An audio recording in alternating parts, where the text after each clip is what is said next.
Veteran. My sister screamed in court. But when I placed a document on the judge's desk, he simply said, "Lock the doors. No one leaves this room." Dad looked away, Mom trembled, and my sister froze in shock. "She's just homeless." They stripped me of my name, my home, and my dignity, believing no one would ever believe a so-called broken soldier. But in the end, it was their carefully constructed lies that unraveled under oath, and my truth that stood unshaken, echoing through the cold walls of a courtroom. I stepped out of that taxi, still in my full uniform, duffel bag in hand. My heart, a heavy stone carrying 25 years of silence, pounded against my ribs. I hadn't even reached the porch when I saw her, my sister, Claire, already on the phone, calling the cops. The late September air, thick with the smell of damp leaves, clung to my skin, but nothing felt colder than that moment.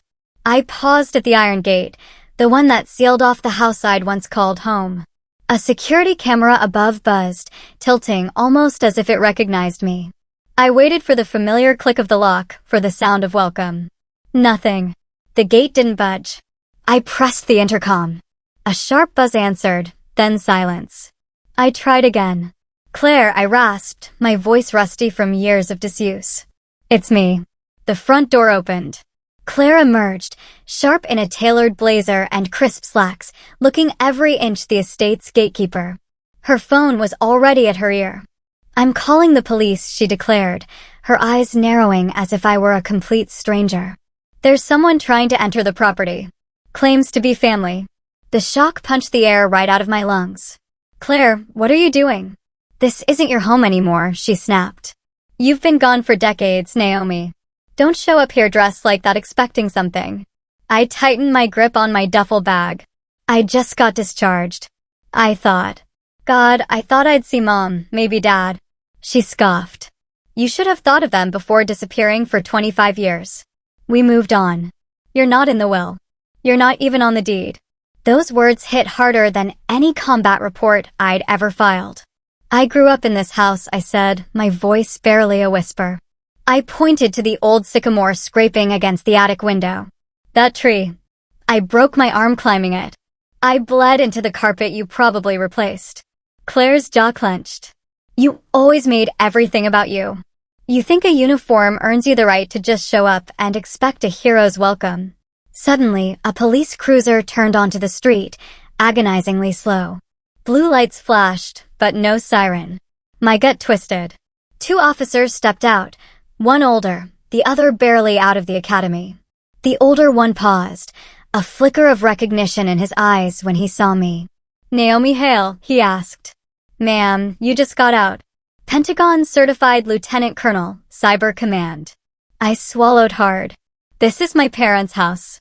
The young officer glanced at Claire, who folded her arms, a triumphant smirk on her face. "This property belongs to Claire Bennett and Richard Hale. There's no legal record of Naomi Hale holding ownership or rights of residence." My mouth opened, then closed. "Wait. Richard Hale? My father? He was still here?" Claire's face remained carved from stone. "He moved in after selling the house we grew up in. This was Grandpa's. I renovated it. Legally." "I don't care about legal," I whispered. "I care that it was home." The officer cleared his throat. "Ma'am, unless you have identification proving this is your residence, we're going to have to ask you to leave the premises." My hands trembled as I fumbled for my discharge papers, but even I knew they wouldn't matter here. I took a step back, then another, until my boots met the edge of the sidewalk. I hadn't cried when they took my medals. I hadn't cried when I coded in a hospital tent in Bahrain. But I cried now. Because a place that had shaped me, a place that was my very foundation, refused to recognize me. My phone buzzed. I grabbed it with numb fingers. A message from Mom. No name, just, "You should return to base. There's nothing here for you." I let the phone drop. Through the fog of my tears, I looked up past the living room window. A silhouette. My father. He didn't move, didn't wave, didn't even glance at me. That night, I slept in my car, staring at the dark outline of the home that should have been mine. By morning, a "for sale" sign was already posted on the lawn. I hadn't slept much. Every creak of the wind, every flicker of the porch light, Every memory that clung to that silhouette kept me locked in place. My heart pounded with a rhythm I hadn't felt since my early deployments. That was supposed to be my safe place, my inheritance, my anchor. Now it was a battleground. I pulled into a small cafe the next morning, blurry-eyed and bone-tired. Ruth Clean was already there, in pressed slacks and a dark blazer, a sharp contrast to my faded uniform and the exhaustion etched into my face. We hadn't seen each other since undergrad, but she looked at me like no time had passed. That alone almost made me cry. "I saw the listing this morning," she said without a greeting, flipping her tablet toward me. There it was, my home, listed under Raven Holdings LLC. I stared at the screen. "Raven Holdings?" She nodded grimly. "And here's the kicker. 3 months ago, there was a property transfer recorded here." She passed over a printout. My name was on the seller line. Except that wasn't my signature. "That's forged," I said flatly, a cold pressure building behind my eyes. "I've never signed anything related to selling that house." "I figured," Ruth said. She pulled up another document, this one from a local notary, witnessed and stamped by a guy who was under review last year for falsifying DMV affidavits. "I'll subpoena him." I shook my head in disbelief. "So they sold their house, and now they're laundering through mine?" Her brows arched. "What?" I took a breath. 3 months ago, they moved out of their house. Said it was time for a fresh start. They showed up here. Claire said it made more sense to consolidate family assets. My parents, Mom especially, made a big deal about how sentimental the old house was, but I didn't think they meant this house. Ruth nodded slowly. They probably used Raven Holdings as a buffer to avoid legal exposure. "Whoever's behind that company, I bet your sister's husband is involved." My stomach turned. "Brian." Ruth looked grim. "He works in international logistics, doesn't he?" "Yes. And they're storing supplies in the basement." I blinked. "What?" She pointed to a note in her file. "City utilities show a spike in energy consumption at the property, like something's being refrigerated, but no permit for renovation or commercial usage has been filed." Before I could respond, my phone buzzed. An email from my mother. I didn't want to read it, but I did. "Naomi, this is not betrayal. It's practicality. You never lived here." "We did. And you're never around. Love, Mom." It hit harder than I expected, like she was justifying theft with maternal indifference. "I need access to that house," I murmured. "Not just to take it back. I want to know what's inside." Ruth hesitated. "That could be dangerous, Naomi. If they're using the house for something illegal, I'm not walking away." She nodded once. "Then we'll start with a forensic document analyst. I'll file for an injunction to freeze the title. And, Naomi?" "What?" "You'll need to be careful. People who forge deeds and commit fraud aren't afraid to cross legal lines." The rest of the day passed in intense calls and quiet meetings. I returned to my car late that evening, unsure whether I was more angry or numb. I parked down the block, determined to stay close to watch. The air was still warm, sticky, like Virginia hadn't accepted fall yet. I noticed the man standing across the street just after 1:45 a.m. He didn't look at me, but he lingered near the corner lamppost. When he left, I thought nothing of it until I saw the slip of paper wedged under my windshield wiper. It wasn't folded, just pressed flat like a warning or a test. "If you're the real Naomi, meet me at Alley 7, 11 p.m. Come alone." I stared down the block at the winding path that led behind the old bakery. I had 10 minutes. I didn't hesitate. The man's voice was low, sharp with urgency. His name was Ethan, mid-40s, weathered face, a former Marine turned mechanic. We stood in the shadow of an old street lamp at the edge of the alley behind the property. A chain-link fence separated us from the warehouse-turned-storage shed behind what was once my grandfather's home. "They say you're dangerous, Naomi," he muttered. "But if you ask me, dangerous is what's going on in that building." My fingers curled around the edge of my jacket where a small recording device sat in the inner pocket. I scanned the alley. No security cameras, no eyes, but too quiet. "What do you mean?" I asked. "I've seen men unloading crates from black vans. License plates vanish before they pull up. They don't stay long. Your sister's husband, he's there every week, always with gloves on. Never a word to the neighbors. I remembered the last thing Brian ever said to me, the day of my grandfather's funeral. You should stick to places with guns, Lieutenant. This isn't your terrain anymore. That smug tone, the contempt. Maybe he was right, but I knew how to watch, how to wait. That night, I returned to the alley alone, dressed in black, camera clipped to my collar, recorder live. I crouched behind the half-burnt fence near the back lot. Midnight came with a low rumble of engines. 2 black trucks rolled in, without headlights. I held my breath. 4 men stepped out. I didn't recognize one, clearly armed. The other wore a cap pulled low and carried a clipboard. Then came Brian. His gait was confident, relaxed, like this was just another Tuesday night. He didn't speak much, just pointed toward the rear door of the house. The group moved with practiced ease. Boxes unloaded, hands gloved, everything efficient. Ruth was right. This wasn't just squatting. This was organized. Then something unexpected. Brian stepped inside the old warehouse. I crept closer, careful not to trigger the loose gravel underfoot. I positioned the small audio recorder near a cracked vent, its mic angled toward the loading area from inside. Voices filtered through, muffled, but then one cut through, sharper than the rest.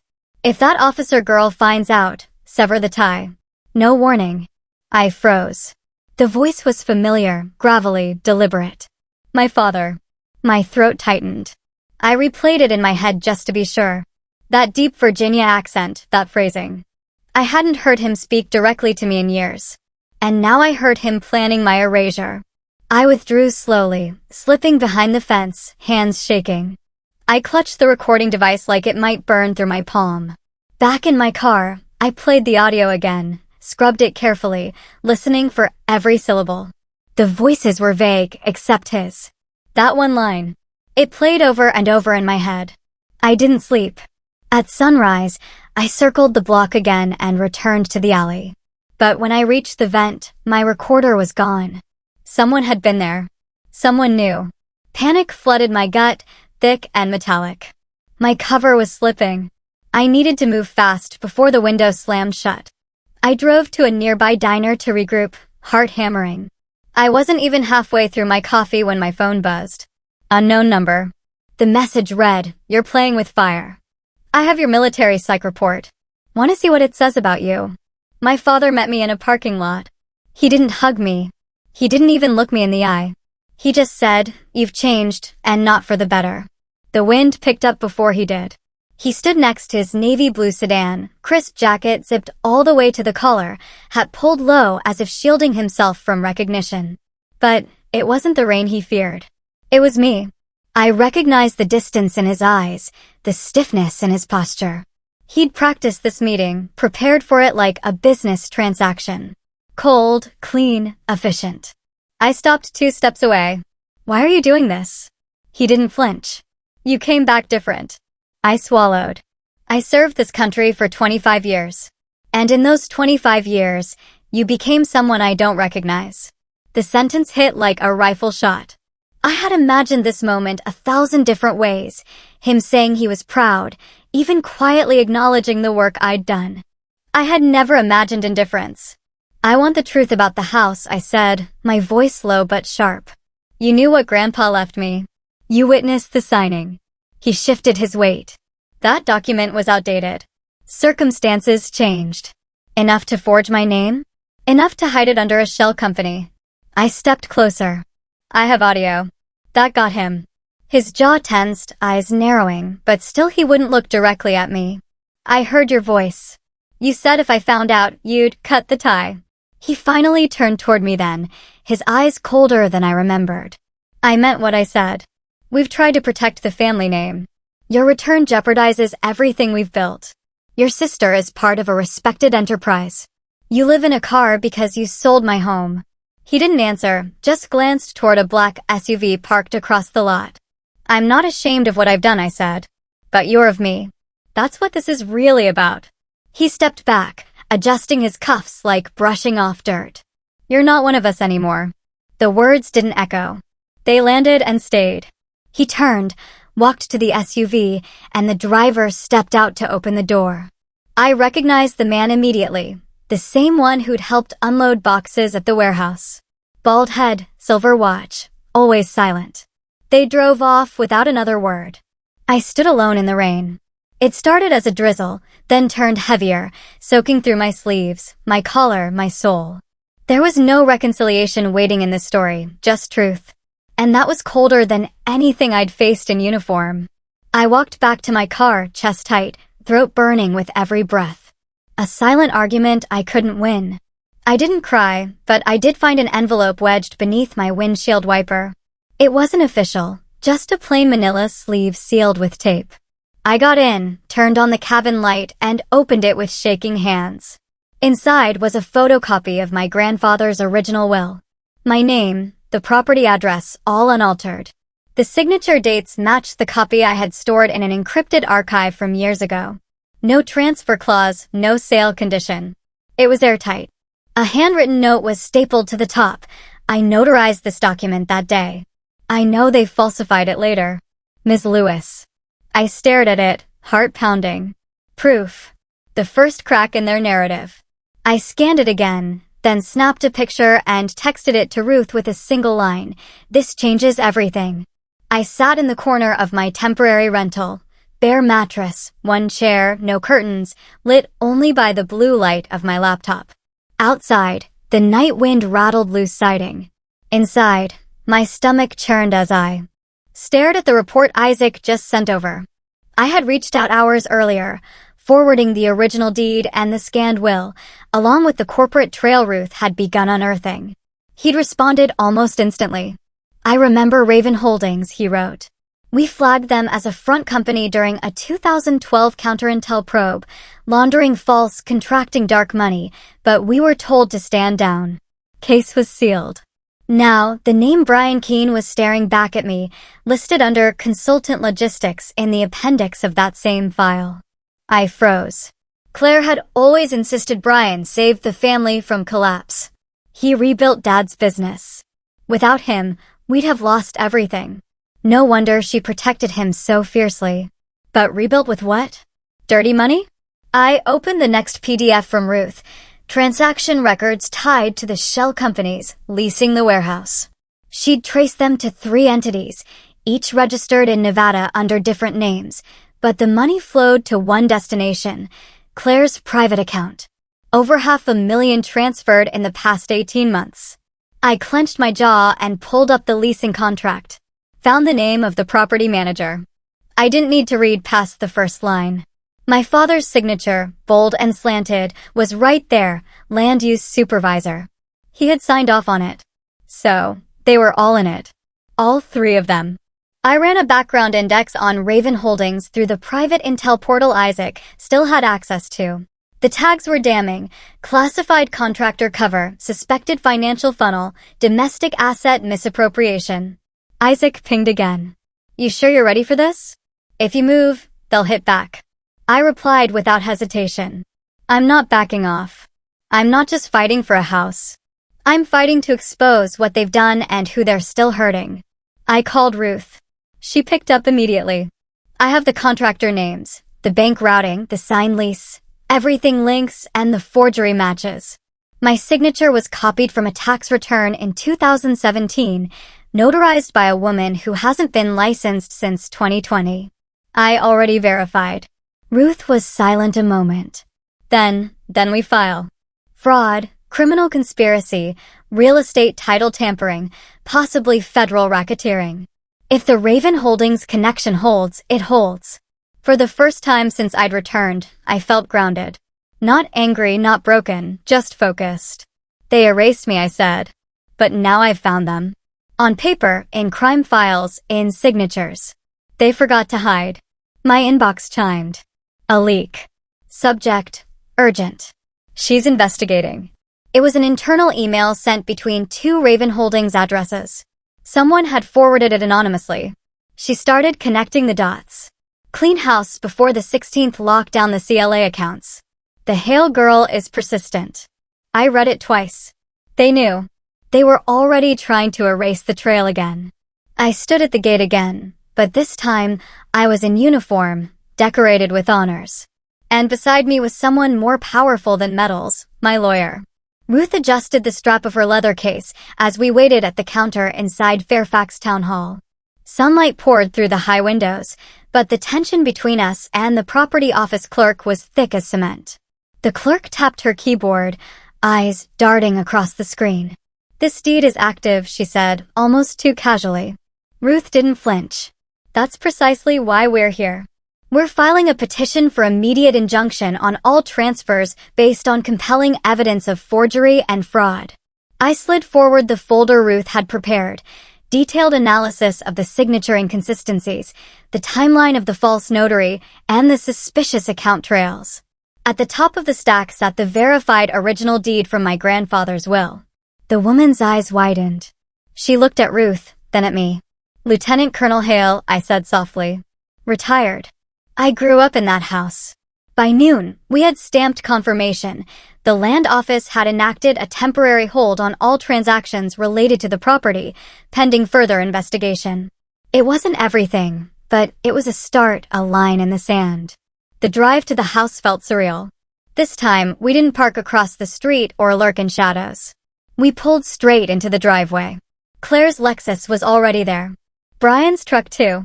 Ruth adjusted her jacket, pulled out the official envelope with the injunction, and handed it to me. "Let's give it to her together." I rang the bell. Claire answered, her lips already curled into that polished, performative smile. Until she saw my uniform. Then she saw Ruth. The color drained from her face. "We're here to serve you with a court injunction," Ruth said crisply, handing over the envelope. "Effective immediately, any transfer, lease, or modification of the property is suspended. You've been notified." Claire's hands trembled as she took the papers. "What is this? Some kind of joke?" she hissed. Brian appeared behind her, slow and deliberate. "You really want to go this route, Naomi?" he said, his voice like gravel soaked in oil. "You don't know who you're fighting." I met his gaze, calm, controlled. "I used to work internal investigations at the Pentagon," I said. "I've seen men like you. Watch them bluff, threaten, then fold." His eyes narrowed. For a flicker, just a breath, I saw it. Fear. Not of me, maybe, but of something unraveling. Claire sputtered. "You can't do this. You're not even the rightful owner." Ruth cut in. "That's what we intend to prove in court." Brian stepped forward. "This is harassment. You're harassing my family." Ruth gave him a hard look. "And fraud is a felony." We turned and left. The slam of the door behind us was louder than I expected, like a final act in a play that had gone on too long. In the car, Ruth glanced over at me. "They'll hit back, Naomi."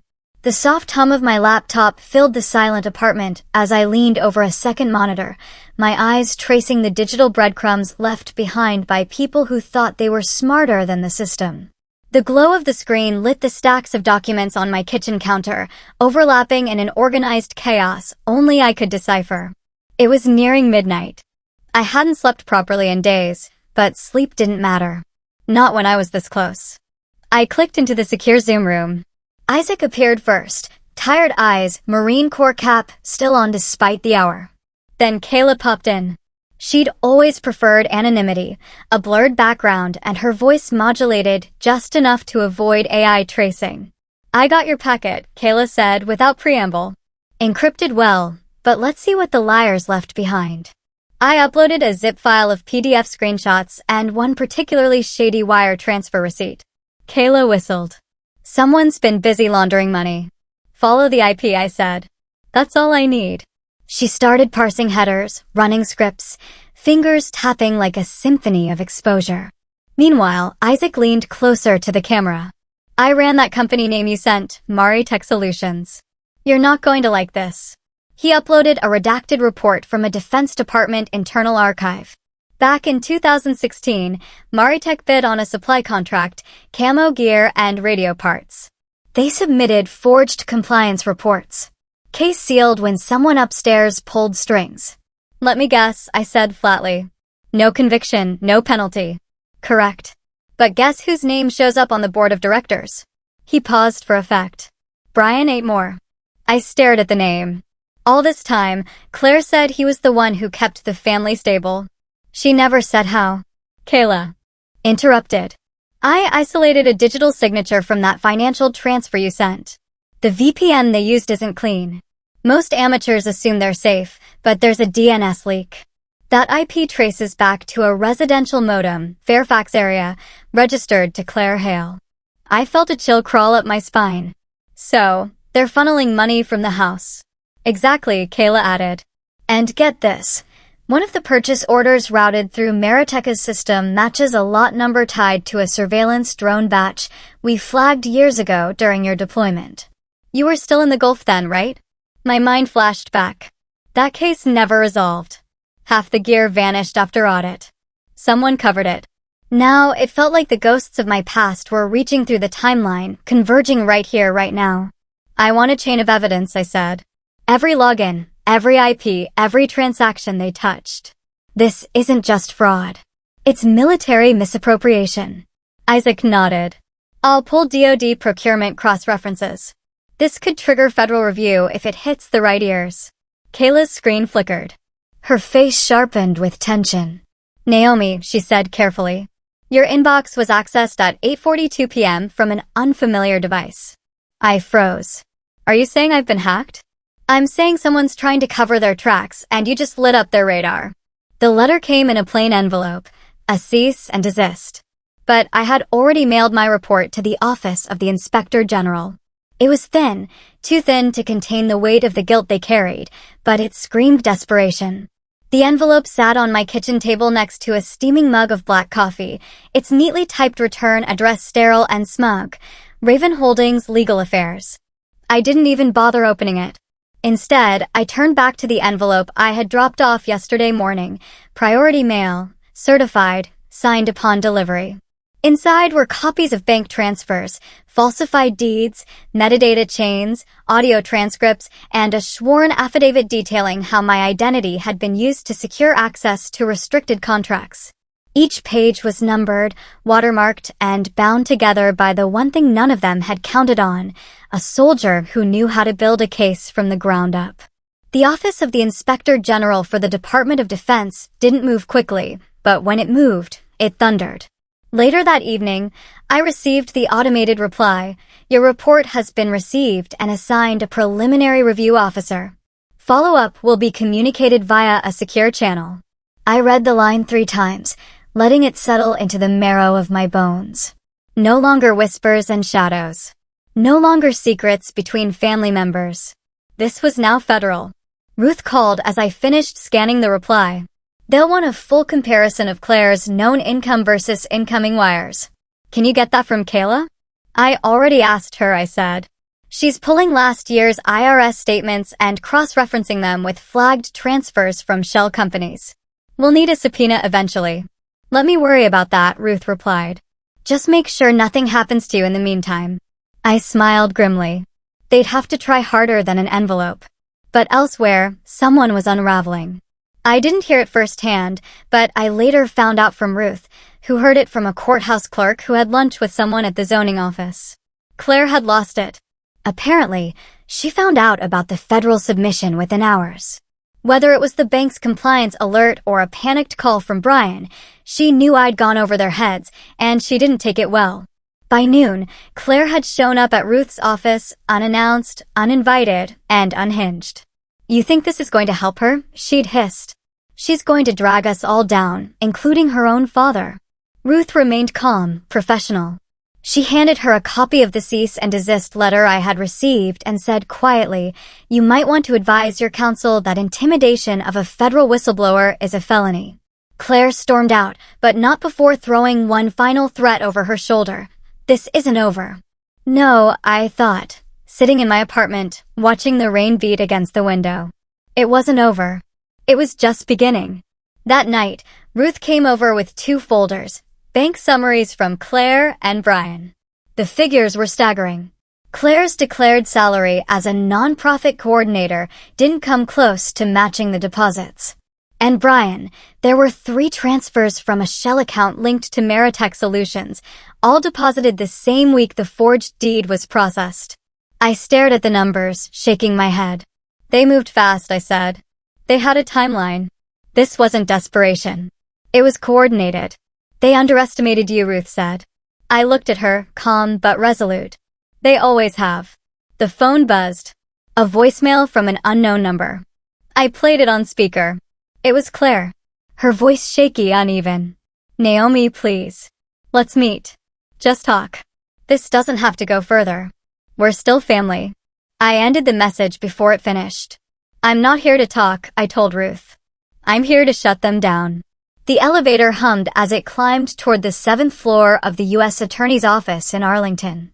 I stood beside Ruth, my reflection barely recognizable in the brushed metal doors. Not because of my clothes, I was still in a muted blazer and slacks, but because of what I was carrying inside.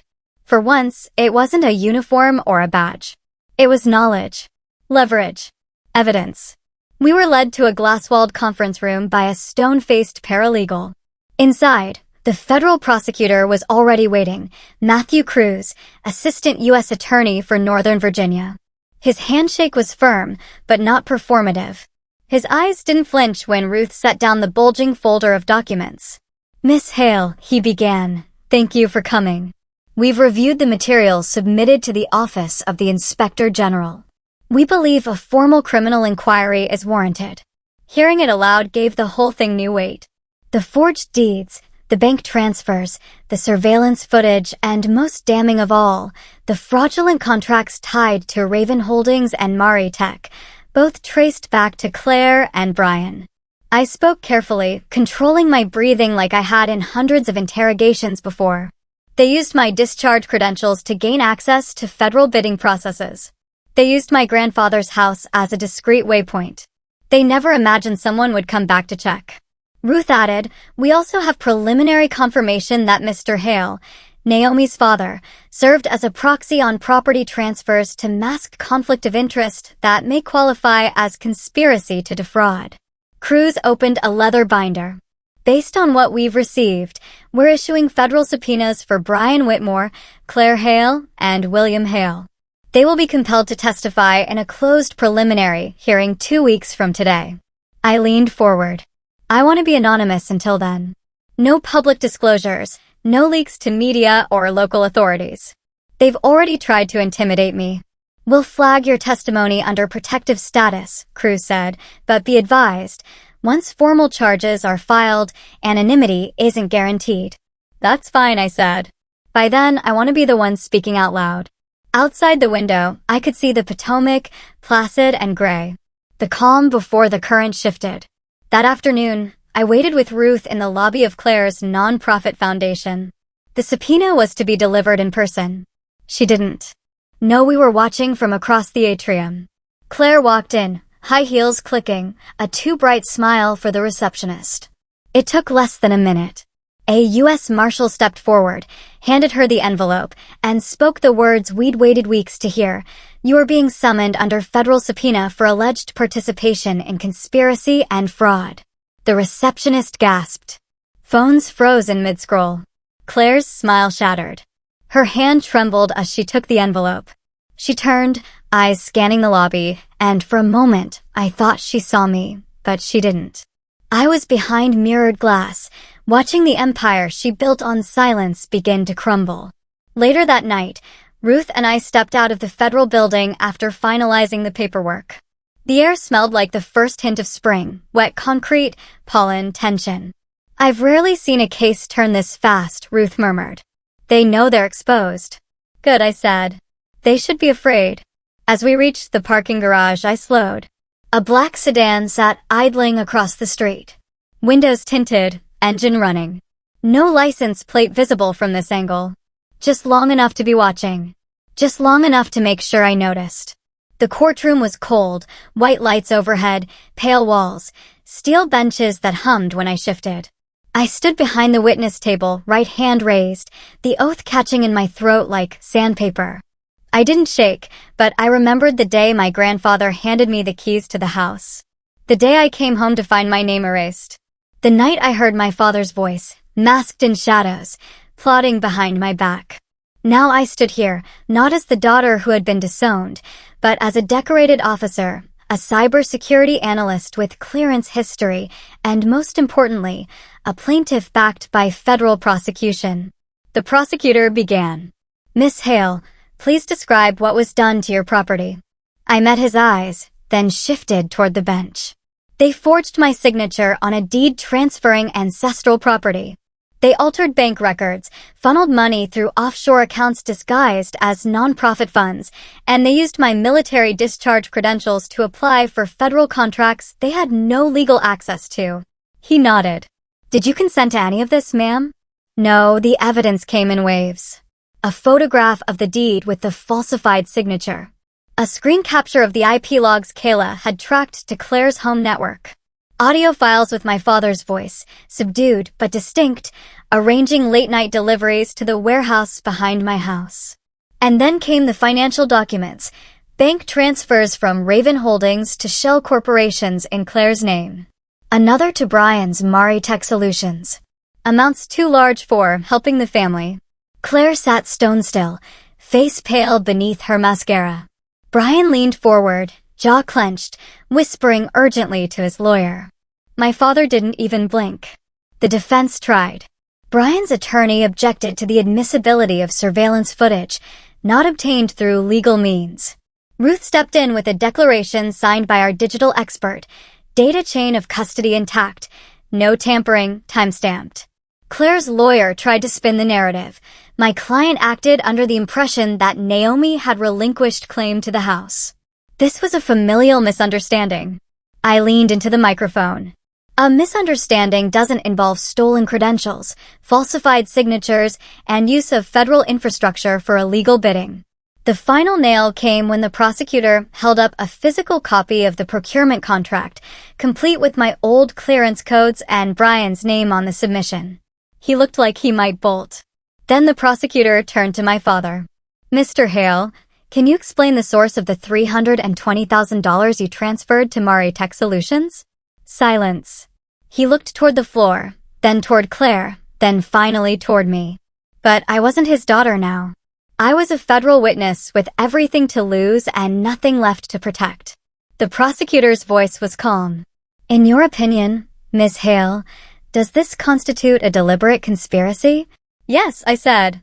It wasn't just about a house. It was about power, control, and silencing someone they thought wouldn't come back. He nodded once, then turned to the judge. In closing, Your Honor, the defendants did not simply defraud a veteran. They undermined the integrity of public trust, used federal systems for personal gain, and orchestrated a coordinated attempt to erase accountability. These are not family disputes. These are federal crimes. The courtroom exhaled. Somewhere behind me, pens scribbled on notepads. Reporters, finally allowed to witness the case. I could hear the clatter of keys, smell the ink from the printed exhibits. I felt every eye turned toward me as the judge recessed the hearing. I stood slowly, stepped down from the platform, and gathered my things. My palms were sweating. I told myself it was adrenaline, not grief. Outside, I moved through the crowd of photographers and questions, ignoring the flashes. Ruth stayed close. She didn't speak. Neither did I. Not until I reached the edge of the sidewalk and saw her.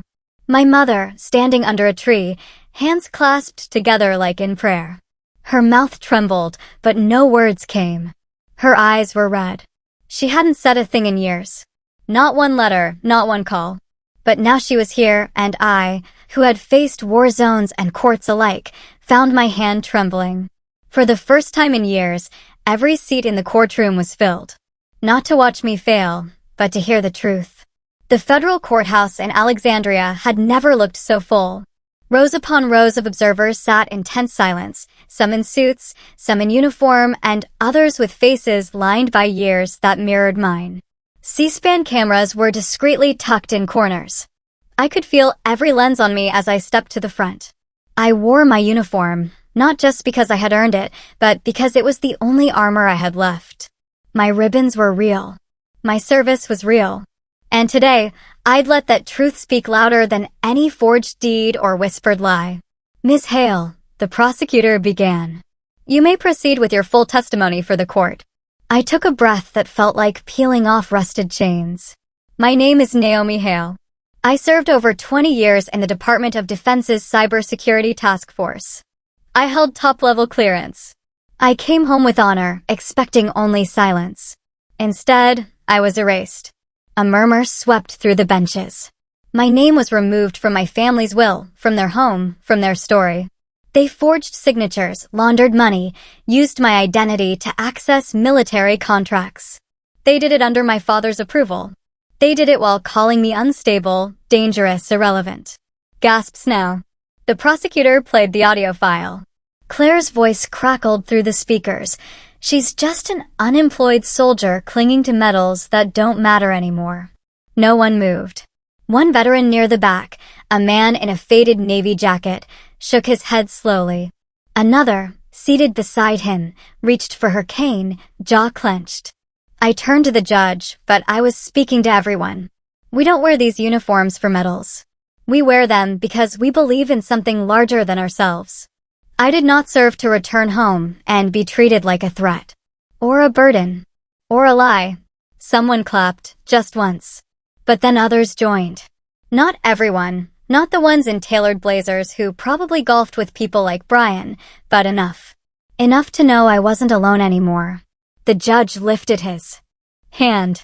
Silence resumed. The prosecutor nodded. No further questions. Claire sat frozen. Brian's hand twitched over his tie. My father, stone-faced as always, stared past me. The judge leaned forward. Given the volume and substance of evidence submitted, this court will proceed to a full criminal trial in 6 weeks from today. All motions to dismiss are denied.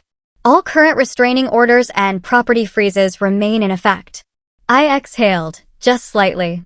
It wasn't over, but we were past denial, passed out. This was real now. Court recessed. I gathered my notes, stepped down from the stand, and caught the eye of that Navy vet on the back bench. He gave me a nod. Just that, but it said everything. I turned toward the hallway. Claire was already reaching into her handbag, fingers moving rapidly across her phone. She didn't look at me, but I saw it.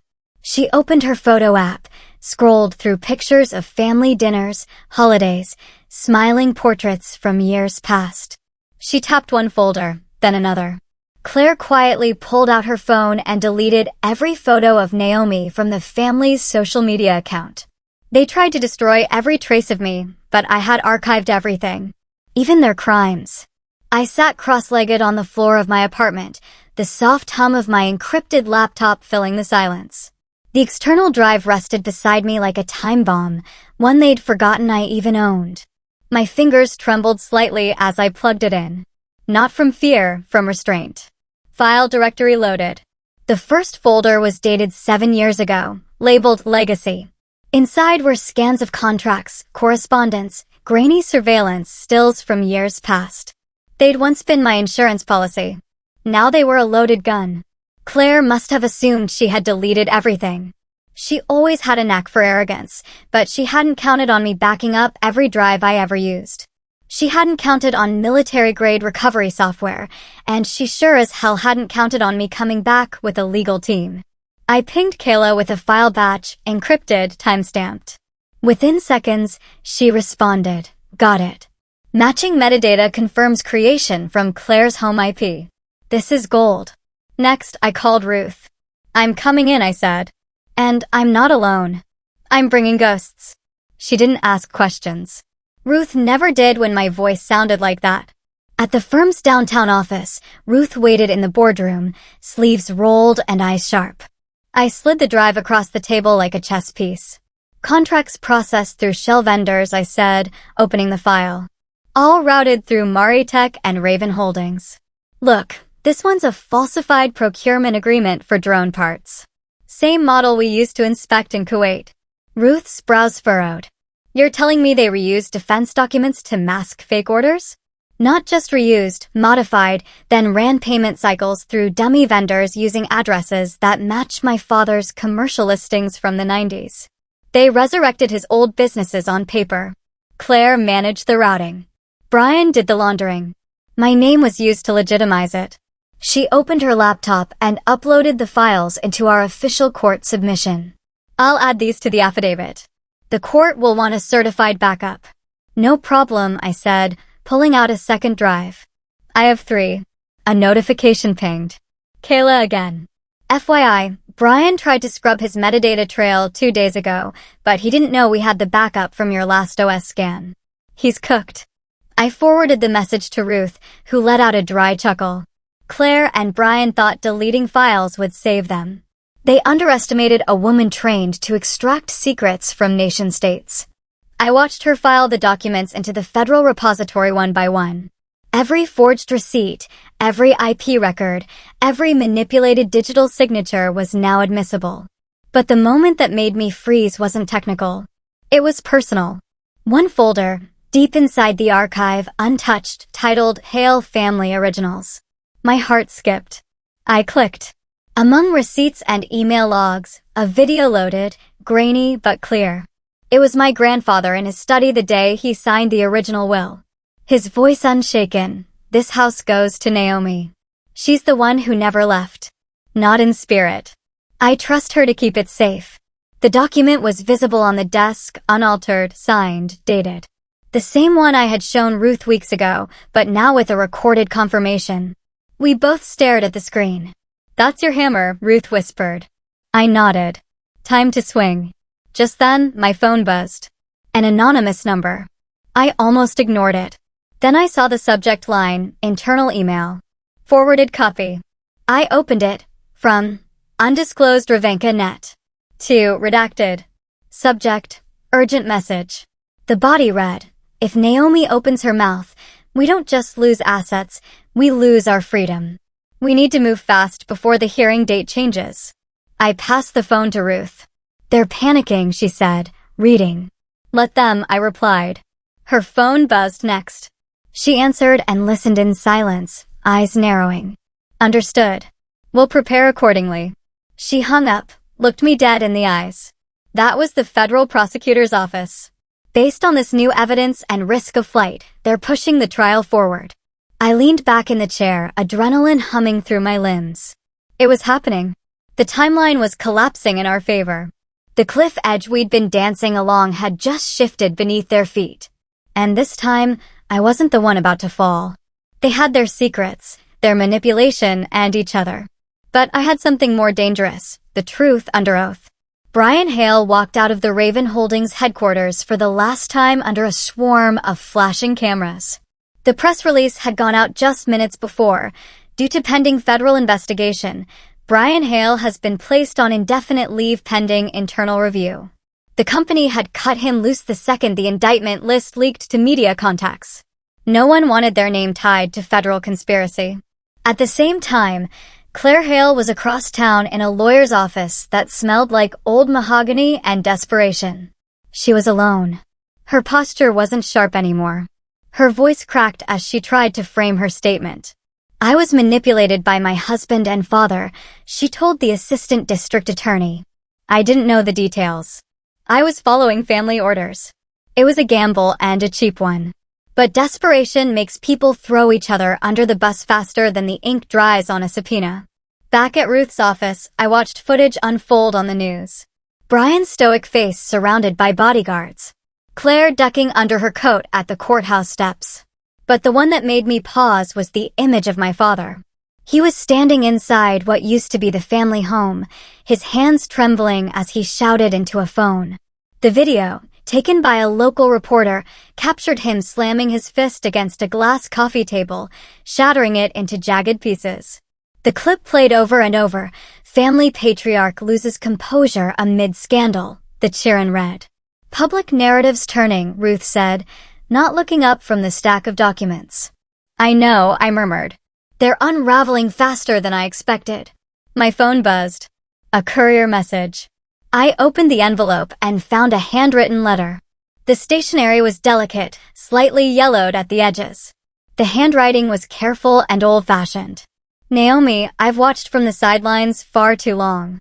Your mother and I were close once. I knew about the house. I knew your name was on the will. I also knew she let them change it. I'm sorry I didn't speak up sooner.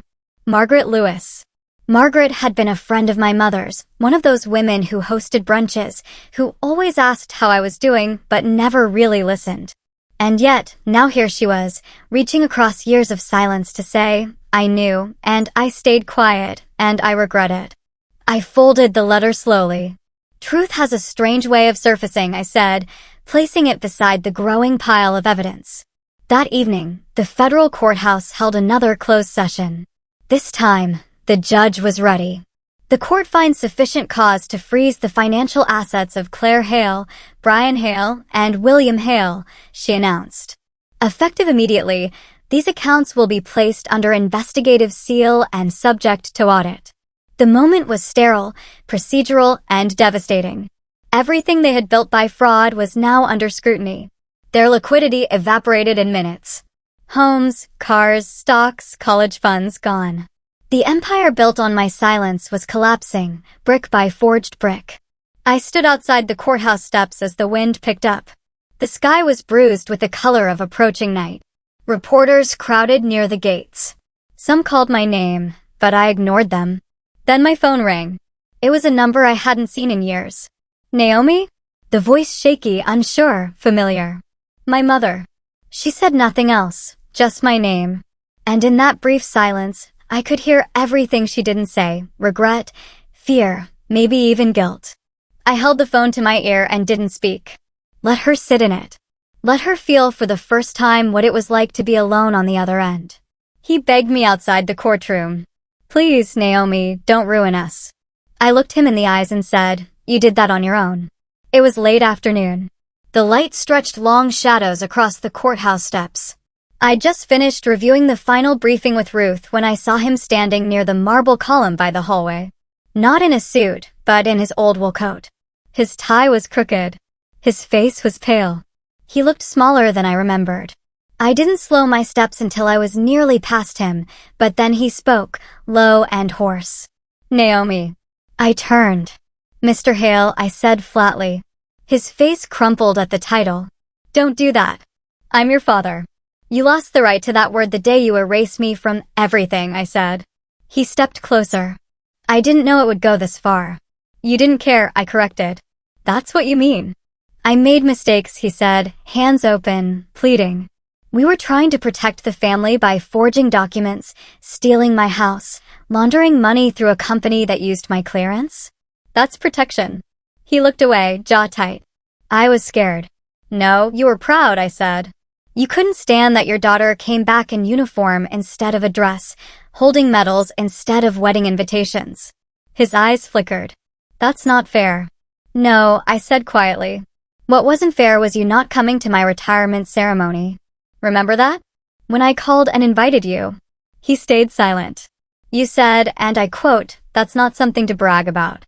It's just a job. 25 years of service, and you reduced it to nothing. He swallowed hard. Claire was going through a rough time then. Claire was always going through something, I said, bitterness creeping in.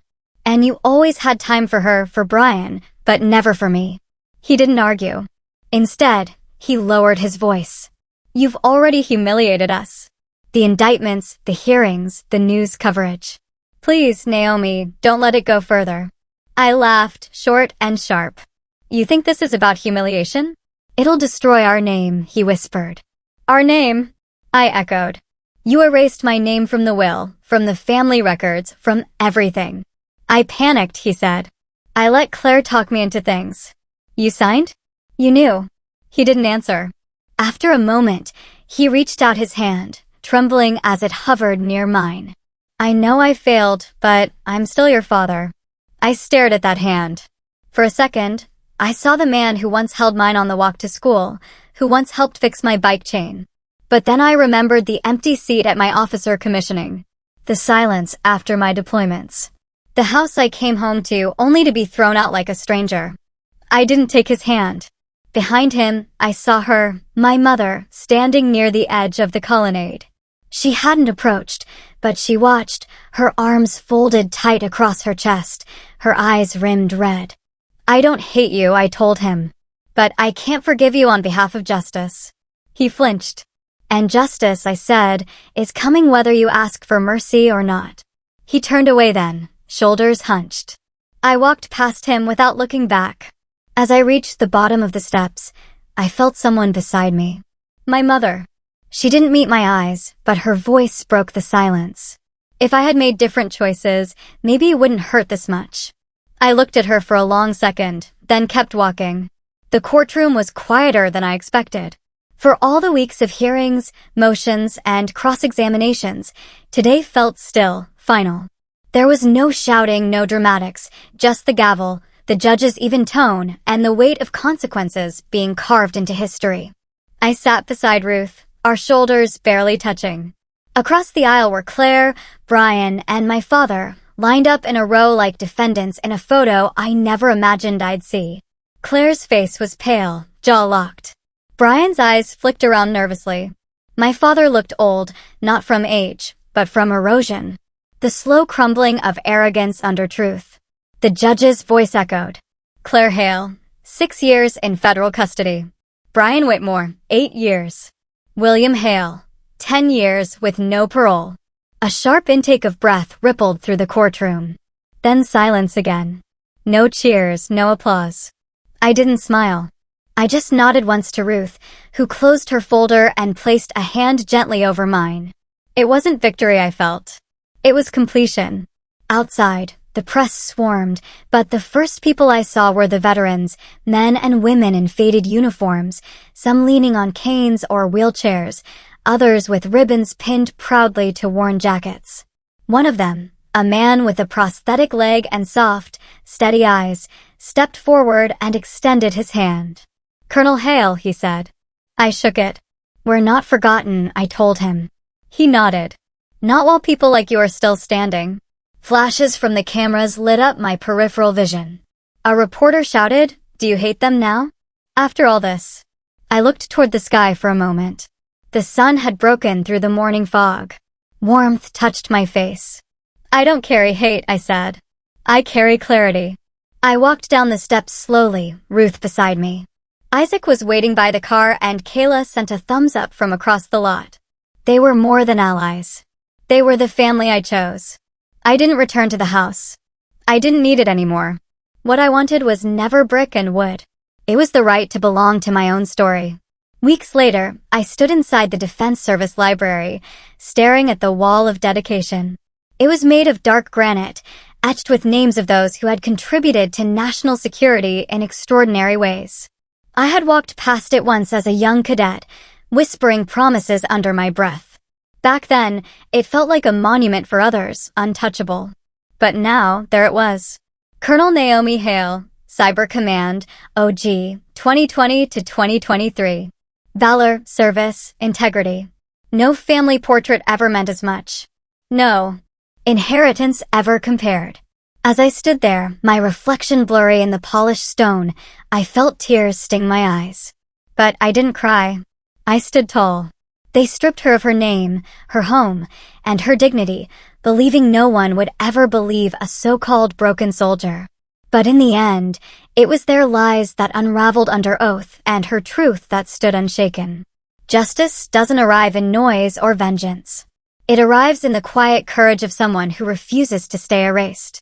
When injustice is met with unwavering courage, the final verdict can echo through a lifetime. Some battles are fought in silence, in courtrooms, and in the hearts of those who have been betrayed. And sometimes the quietest warrior is the one who wins the loudest.